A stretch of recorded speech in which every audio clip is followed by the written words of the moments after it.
क्या हमें भी अब अपने हमसायों की या अपने बच्चों की या अपने बड़ों की खबर नहीं है?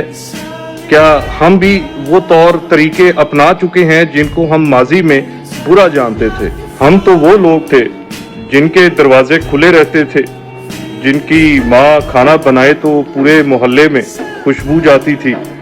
अगर कोई औरत अकेली तन्हा रह रही है तो कोई ना कोई रिश्तेदार उसकी मदद को आ जाया करता था। मगर आज बंद दरवाजे, बंद फ्लैट, तन्हा जिंदगियां, ये हमें हर जगह आम मिलती हैं। आज की औरत खुद मुख्तार है, वो अपने फैसले खुद कर सकती है, तन्हा रह सकती है, अकेले जी सकती है।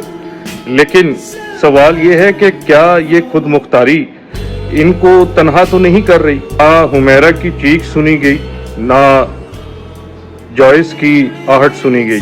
दोनों को मिला तो बस खामोशी का फंदा और तन्हाई का तोहफा। क्या ये वो आज़ादी है जिसकी हम सब तमन्ना करते हैं? क्या ये वो ताकत है जो हर एक को अकेला और तन्हा कर देती है? अपने इर्द गिर्द देखें, कोई दरवाज़ा बंद तो नहीं, कोई खिड़की खामोश तो नहीं, कोई ऐसा शख्स जो सिर्फ एक ऑनलाइन पोस्ट बन के रह गया हो और लोग उसका तस्करा कर भी रहे हों लेकिन कोई उसका तलाशी ना हो। हम सबको एक इंसान चाहिए होता है, चाहे हम कितने भी खुद मुख्तार क्यों ना हो जाएं। हमें कोई चाहिए होता है जिससे हम अपना गम, दुख और दर्द बांट सकें। और ये वीडियो उनके नाम जिन्हें दुनिया ने छोड़ दिया और वक्त ने दफना दिया।